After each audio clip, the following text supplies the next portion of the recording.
George Kittle is coming back like a monster, and if he's healthy, the 49ers should be hunting the NFC Championship.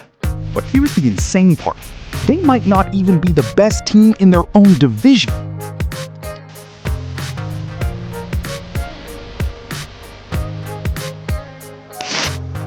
When I was in Santa Clara about a week or so ago, finishing up inside training camp, had the opportunity to watch George Kittle do his workout kind of alongside practice, pre-practice.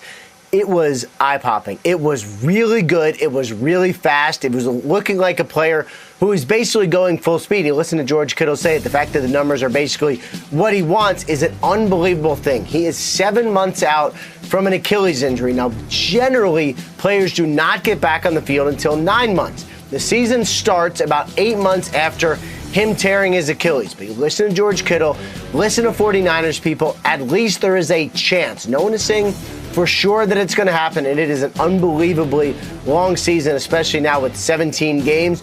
They want to make sure that one of their best players on their roster, regardless of position, is in position to contribute in December and January. But the fact that George Kittle has a realistic chance of playing week 1, of being out on the field, is incredible. He is not wrong. He's got a shot. That recovery sounds like a miracle, but it may only be the beginning. Because if Kittle really returns, the 49ers suddenly face a terrifying question. How far are they actually supposed to go? NFC Championship at minimum should be the goal. Like when you think about the Niners, the NFC teams that you would suggest are just better than them, clearly on paper. Clearly. The Rams. And that's on paper, by the way. In real life, during the regular season, the Niners be having a Rams number. But on paper, the Rams. Outside of that, I could look at every team and be like, they got weaknesses like we got weaknesses.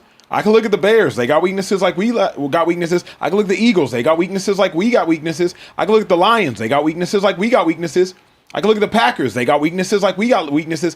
If I'm the San Francisco 49ers, and mind you, I beat the Eagles last year, and I was worse, and they were better.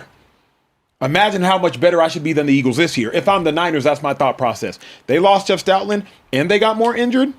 Oh, we got Bosa, we got Warner, we got Dre. So if you're the Niners, who's better than you? The Seattle Seahawks? But on paper, the Seahawks should not be better. Seahawks got some dogs and are a more complete team, and they got younger players that are healthier, and young, hungry dogs run faster. But like on paper, the Niners should be looking at the NFC and saying, this is as weak of an NFC as we've seen since we've been legit. How can you say that? Like, you're saying that they're the third best team in their division. What are we talking about right now? Are they or not? I would say it's a toss-up. From how? On paper, I'll say the Rams on paper are better. Time out. Let's start with the defending champs, though. They're the champs. I'm not going to disrespect the champs. Yep. Can we not do that? So let's put them to the side. In the back, am I tripping? No, you're right. All right, so they're the champs. That's one. Okay. The Rams. I mean, like Aaron Donald. I just thought the other day. He's back. Okay. Right. So Sure. you're the third best in your division. Talking heavy like that. I just can't give you. Let's keep going. Go ahead, keep going. Right. They beat the Eagles last year. Cowboys weren't good last year. Giants weren't good last year. That's gonna be a good game. That's gonna be a good game. Sure, but they don't walk apart. But they beat them. So if you want to say that the Seahawks beat them, let's. All right. Well, look, same man. thing. I'll just say this, Karen, because I don't want to argue Exactly with my right. man. Talk to him. I mean, Talk to the big light skin. It's the boss here. I ain't gonna argue with him. I'll just say this, bro. They're the third best in the division.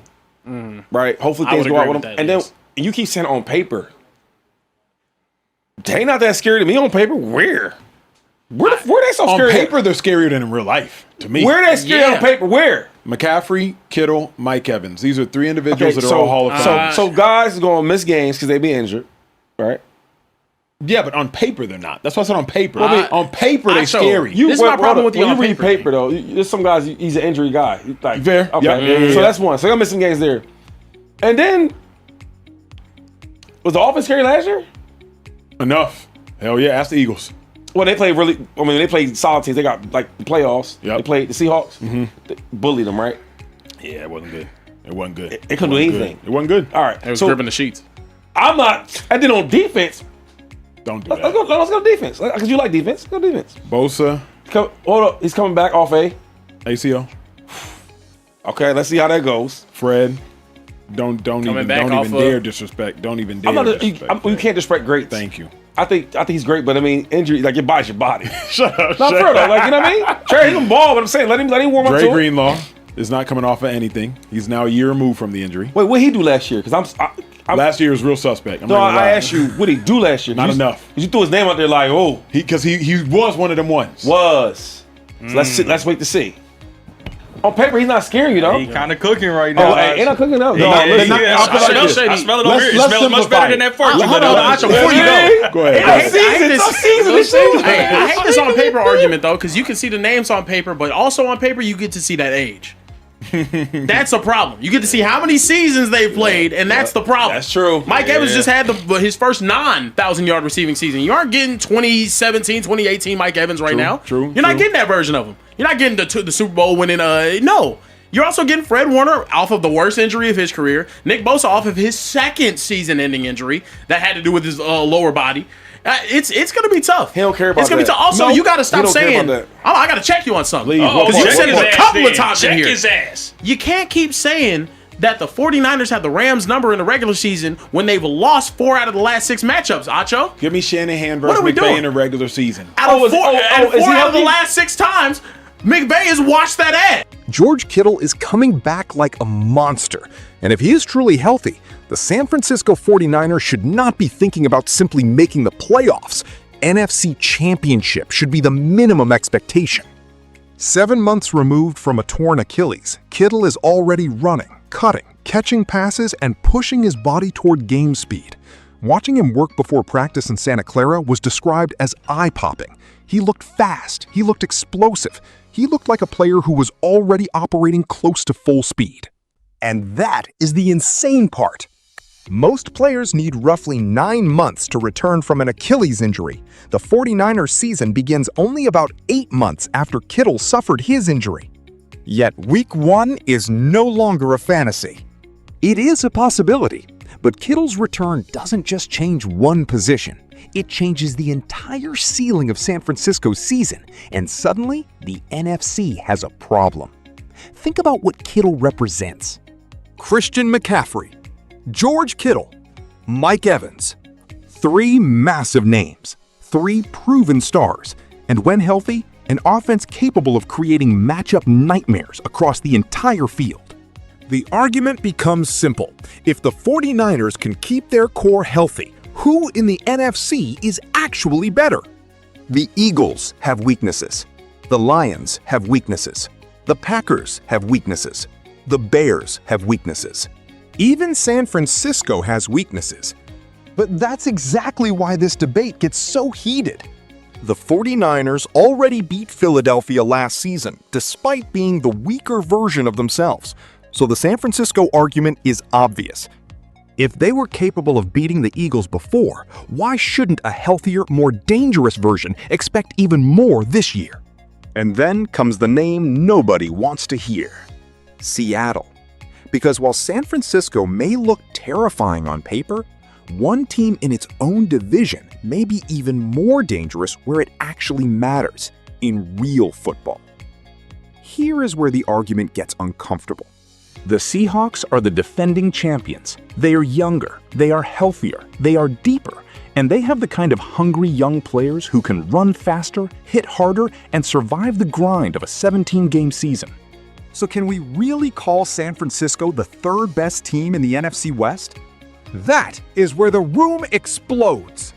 On paper, the Rams may be better than San Francisco, but the Seahawks? That is much harder to accept. Because the 49ers still have Nick Bosa, they still have Fred Warner, they still have Dre Greenlaw, and now, potentially, they get George Kittle back at the exact moment everyone thought his season might already be in danger. But there is another side. Bosa is coming off a major knee injury. Warner is returning from the worst injury of his career. Greenlaw has to prove he can consistently be the player San Francisco remembers. And Mike Evans? You are not getting the 2017 or 2018 version of Mike Evans anymore. That is the brutal reality behind the names, and that leads directly to the most dangerous question of all. Are the 49ers actually elite, or are we falling in love with the names on the roster? Because on paper, can become a trap. On paper, McCaffrey is terrifying. On paper, Kittle is terrifying. On paper, Mike Evans is terrifying. But football is not played on paper. The 49ers' injury history matters.